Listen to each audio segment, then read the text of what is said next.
This is Paul Schneiderman today on the 57th edition of Sports and Stuff on RainierAvenueRadio.world. Today I have a very special guest on this 57th edition, Jeff Aaron, also known as The Fish. Jeff is a longtime sports radio host, announcer, and entertainment and event host. Before I go further with this interview with Jeff, I want to recognize my engineer today, James Gerd. James is also the host of the After Dark show at RainierAvenueRadio.world. We have a lot of good shows going on here on this online station. We have entertainment shows, political shows, news shows, music shows, the list goes on, lifestyle shows.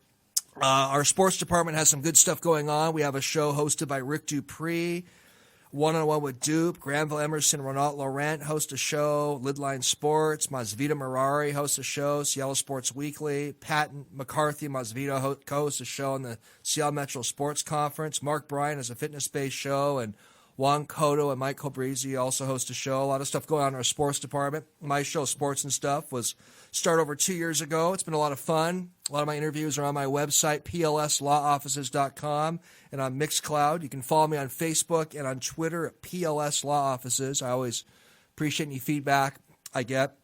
Well, Jeff, I want to give you a little more of an introduction here. Jeff Aaron is now based in Arizona. He is CEO of a trivia company, Fame Trivia USA, LLC. I believe Jeff is working as a radio host in Arizona right now as well. Jeff has many years of experience in the sports broadcasting industry. Jeff worked at Seattle's KJR for many years. He was the host of a good show in Everett, Washington on Fox Sports Radio AM 1380 from 22 through 2018. I had the honor of being a guest on Jeff's show once back in 2013 when I commented on the NBA relocation battle. I'm sure, Jeff, that's an interview you just absolutely treasure and remember so well, huh? Well, I'm also, if I'm the 57th guest on your show, you must have had, Jay Leno, Jerry Seinfeld, Michael Jordan, Tom Brady, because I don't feel so important being number 57. And you were my favorite interview of all time. You're number one on my show. Well, I would not say I was your best interview of all time, but I appreciate the fact. No, I haven't had Jay Leno. I've had some wonderful guests. You know a whole bunch of my guests, but Jay Leno and some of the names you mentioned haven't come yet, but you never know what happens. Well, Jeff has also been announcer of the Everett Silver Tips, the Western Hockey League. He was a pregame host for Wazoo football. He's covered the Mariners, Sonics, and Seahawks. Jeff is one of those guys who's kind of seen it all in the broadcast industry. Well, Jeff, thank you for coming on Sports and Stuff on Rainier Avenue Radio. I'm ready to go. Awesome. Well, we're not going to get everything today, but we'll have some fun and hit on some topics. Well, today is a pretty solemn day, obviously. Well, not a pretty solemn day. It's a very solemn day. It's 9/11, 18 years ago. The attacks on the United States occurred, September 11th, 2018. Jeff, why don't you share with me for a minute what you were doing on 9/11 of 2001 and share with us a little bit how you think it's affected the sports industry anyways. Well, this one is near and dear to me because of the polarizing memory. We were actually live on radio when I worked with Mitch in the morning on our KJR morning show, and we did a daily feature every morning at 7 o'clock. We'd call it the Daily Schnoz. That was Mitch's idea, and we would pick the top 4 sports stories in the country and visit a representative in each of those cities to talk about the stories. And on that day, September 11th, one of the stories was from out of New York. I don't remember if it was football or baseball related. But as we were talking live on radio to a guy from New York, a reporter, he kept getting more and more distracted, and it was kind of annoying Mitch, and we were wondering what's going on. And he says, well, you guys might want to turn on your TV. Something's happening. A plane has just hit one of the Twin Towers. And at that point, we all started turning the channel and turning on the TVs, and more news, every channel eventually went live to that coverage. And we were on the air, and the moment was much too big for us to handle. Obviously, we disconnected with the New York guy, and we started reacting to what we thought was just simply an airplane accident, that a plane went off course. And then when the second airplane hit the tower, then all of a sudden everyone realized at that time this was something different. And within the hour, the story, again, is so overwhelming for 2 sports radio yokels on the air. Me and Mitch, our program director wisely said, you know what, everyone in the country is focused on this. We ended up, for the first and only time, I believe, in the history of KGR Radio, we switched to a CBS News affiliate and went 24 hours straight of news coverage. I believe that's the only time that happened. And we sat there and just watched it together in what we called the sports pit. And the world changed from that point. I mean, I don't even think any of us realized, Paul, how, from just a simple airplane trip to our every daily lives to going to a concert and the increase in security and the worrisome of other terroristic acts. I mean, a lot has changed since then and pretty much impacts our everyday life. So, yeah, this day brings back a lot of mixed feelings for a lot of people. Jeff, what you just mentioned is really interesting. That you and Mitch were actually doing a show when 9/11 occurred. Most people around the world were not actually doing a media show when 9/11 occurred. So it seems like you and your station had to make kind of an instant decision how to handle it, correct? What's odd about that is, and something in my broadcast career, I'm sort of proud of it, but, for why I don't understand, but I was live on the air in 1986 when the Space Shuttle Challenger exploded, and there are various moments that being in radio and being on at different times of the day that I've been on the air when one of the most memorable shows for me was when Michael Jackson passed away. I mean, we did a sports show, but the word came down at like 5 minutes to 3, and I was on the air live at 3 o'clock, and all of a sudden I'm doing a 1-hour show with people, with different reactions, some crying and, not knowing it was such an iconic person in the United States that everybody knew, Michael Jackson, in fact, in the world, and being on the air and, through the O.J. Simpson trial and we were doing, an NBA show on a weekend when all of a sudden O.J.'s loose on the freeway in his white Ford Bronco. And I mean, there's many moments, good and bad and indifferent, where you're live on the radio and have to offer instant reaction. And normally it's overwhelming and you're really not ready for it, especially, being a sports talk radio guy and not being a news commentator. Well, you brought up a lot there, and I think something you brought up is I think security at games is one reason how 9/11 changed sports. Well, you can't take a backpack into a game, and a Seahawk game, you have to have the little see-through plastic bin, and, it's everything from everyday daily travel and everything. I mean, we could sit here and make a list all day of how much the world has changed since 9/11. Right. Well, your insights are definitely interesting. Paul Schneiderman, host of Sports and Stuff on Rainier Avenue Radio with longtime sports broadcaster and sports entertainment man Jeff Aaron. Jeff, you have been known as the Fish, and I learned a little bit more about how you were dubbed with that nickname. Can you just take a minute and share with the listeners how you got the nickname the Fish? For goodness sakes. You have no idea how many times.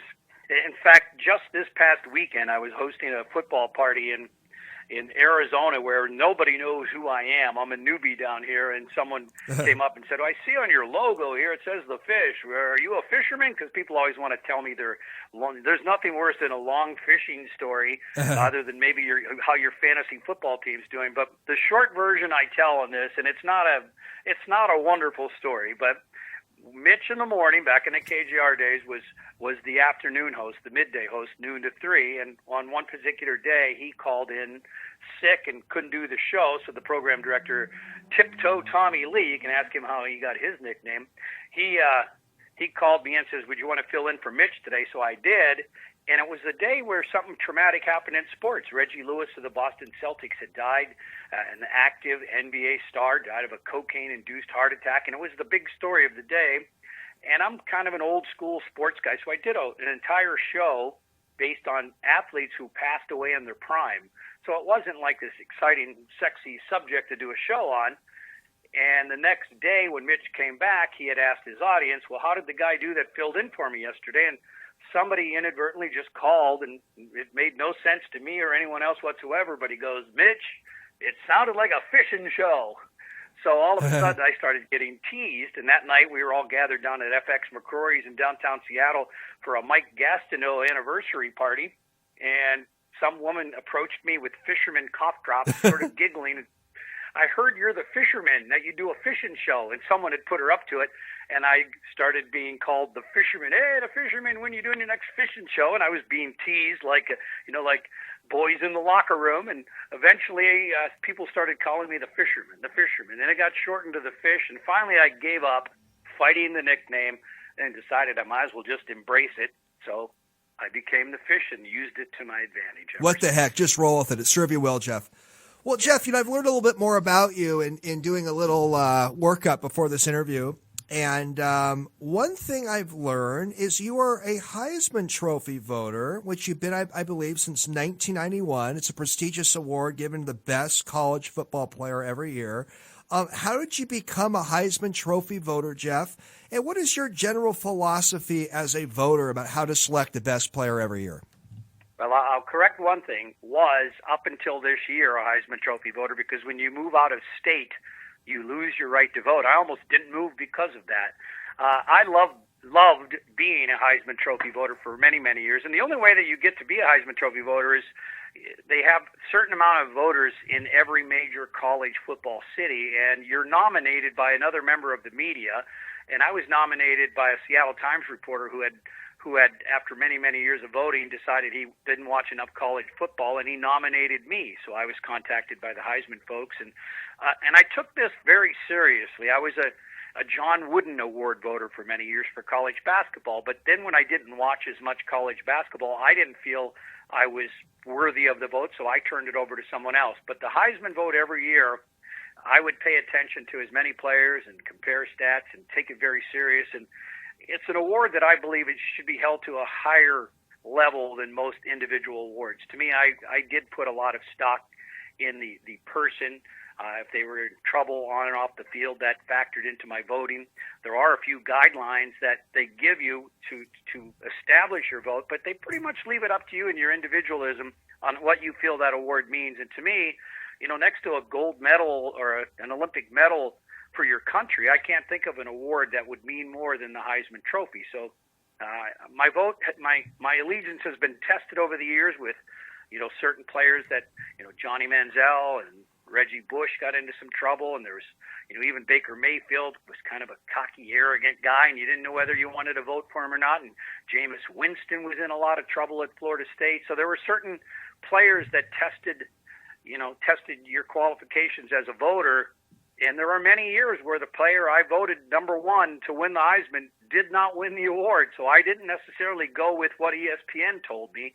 I went with what I felt in my heart for the Heisman Trophy. So it seems to me, Jeff, that you weighed out character of the player more than some other voters did. Yes, I think I took character into account more than others. But that doesn't mean, for example, I did eventually vote for Jameis Winston, but he had done some things, but you had to look at you're in the law, in the lawyer business, so you have to look at what is real and what is fabricated, especially in this day and age on social media, because there were a lot of innuendo, so you have to kind of judge, is this for real? Is this kid really a bad kid, or is this just, social media taking advantage of someone who's famous? So, you had to really, really look and investigate before, at least I would, before I placed my vote. And, the East Coast bias factored into it, so I thought, well, maybe I'll be the West Coast bias guy, because there is a lot of West Coast football players that I believe have lost the Heisman Trophy because no one on the East Coast would vote for him because they didn't see him.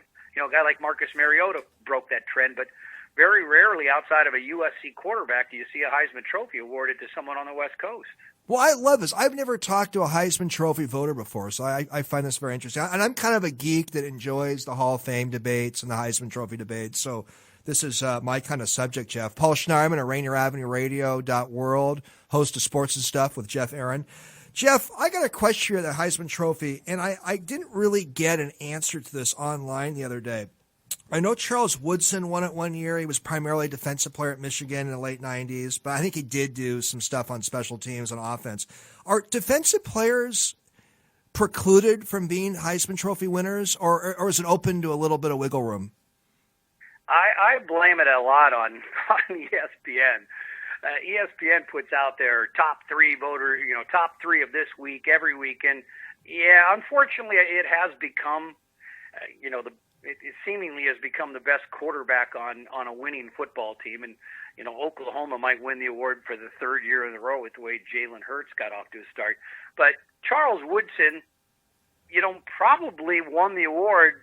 One, because Michigan won the national championship, but he also played offense, and that's what made him unique. So he got tons and tons of media coverage because he returned punts and kicks and scored touchdowns, and they'd put him in at wide receiver. If he hadn't done that, I doubt that he would have won the award without having some offensive exploits. I'm old school, and I don't know how old you are, Paul, but there was a player back in the University of Pittsburgh back in the 1970s. His name was Hugh Green, and to this day, he was the best college football player I've ever seen in my life, and he was the first one that had generated many years. Could he win the Heisman as a defensive player? And I don't even know that he made the top three. I think he might have made third in the balloting that year, but it would take a special player with a lot of headlines and a unique personality, I think, as a defensive player to win the award. It just doesn't seem possible in the day and age of all these spread offenses and these juggernaut numbers that these players put up, especially on the winning programs like Clemson and Oklahoma. I mean, these are video game numbers that everyone looks at every week. Yeah, Hugh Green was a great player, Jeff. If you're wondering my age, I entered the final year of my 5th decade of my life yesterday. So I can give a clever answer for turning age 49. So happy birthday. Jeff, you mentioned a minute ago that you were an official voter of the John Wooden Award, given the best college basketball player. Great award. Why don't you think a lot of fans are as familiar with the John Wooden Award as they are, say, the Heisman Trophy and other sports MVP type awards? Well, there's a very simple reason for that. John Wooden took before his passing, didn't like, and I don't remember the exact circumstances, he was unhappy with the way that his name was being attached to the award, and he actually removed himself from in some ways, from the board of directors or whatever, from the Wooden Award. It's carried on without him. John Wooden is one of those people that I admire, and he has a lot of books, and his strategies are still utilized by coaches across the world today. John Wooden was one of those people that when I first got into the sports talk business,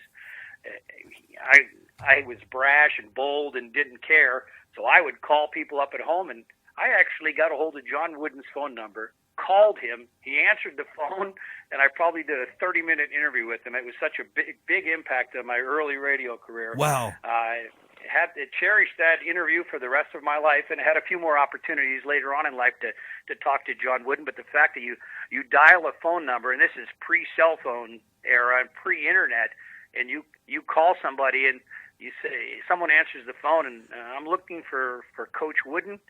This is him. Do you know how shocking that is? Isn't that the Wizard of Westwood? Oh, he was, statistically, I mean, there are certain sports records that are just unapproachable, and I'm afraid that John Wooden's record will be unapproachable by anyone everywhere, other than maybe Gino Auriemma, and I guess at UConn, he's kind of put up those kind of wins and losses record that John did. Talented coaches. Jeff, one more question about the Wooden Award, then we'll move on to some other subjects, Jeff. Did you find it easier anyway to select the top NCAA men's basketball player versus selecting the top college football player? Well, I'll admit to me, and again, that's why I didn't really feel justified to have that vote, because again, like most, I watched college basketball starting on March 1st when the bracket came out. So I actually would call other members of the media. I actually even utilized, my son's a huge college basketball fan, and he's got some friends that are coaches and things, and I would call other people in the know and say, who do you believe is the best college basketball player and why? So I would seek the opinion of many others and put that information together before making my vote final. And for the Wooden Award, you also had to vote for 10, but you had to rank them in descending order. So like first place got 10 points. So you basically listed the 10 best college basketball players in the country, and you ranked them. So your ranking pretty much determined who would win or not. But I didn't really, I felt like it was a very unique thing to be part of, but yet I didn't feel justified as I did for the Heisman Trophy. Gotcha. Jeff, you have your own trivia company. I believe it's called Fame Trivia USA LLC. And can you share? I don't know if this is a kind of question where you may have some secrets you don't want to share, but I'm still going to ask it. Any tricks or secrets to putting together good sports trivia questions, Jeff? Well, it started out as sports trivia, and I was a sports trivia host many years before trivia nights became popular in bars, and many will remember that know who I am will remember back in the day at KJR we had the Stump the Band at the end of the show every Friday. Listeners would call in with trivia questions and try try to stump the band per se, but I was the leader of that band, and I used to get questions right to where people would get mad at me, so they dubbed me Mr. Trivia. And I used to host trivia events in bars for sports fans, and we'd give away VCRs or DVD players. And then it was about, well, to be honest, it was 7 years ago today, so it's hard to put out all this happy, it's the anniversary of my company, but it was 9/11 7 years ago that I basically transformed me hosting trivia nights to a whole bunch of people hosting trivia nights, where I made it into a business in an LLC, and we did multiple trivia nights in multiple locations. So I have 12 locations around Washington where we have trivia nights every week, and I sit at right before you called, I was staring at a computer writing trivia questions today. I pretty much spend almost an hour and a half every morning writing trivia questions. But now it's not sports trivia. It's sports, music, movies, entertainment, pop culture, history, geography, you name it. I write about it.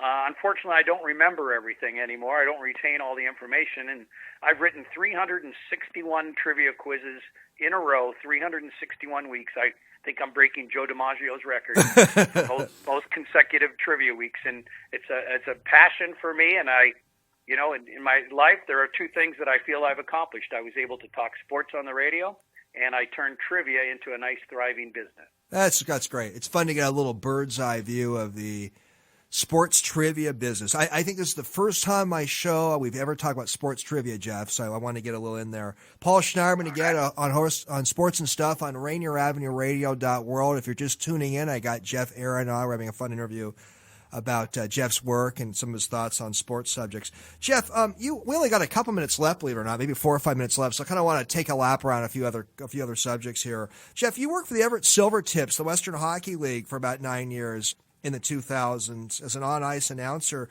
Do you, as we know, the NHL is coming to Seattle in 2021. I've asked a few similar questions about this to a few people in the Seattle NHL group. Do you think the Silvertips and the Seattle Thunderbirds can be affected at all by having the big, the Big Fish National Hockey League come to Seattle?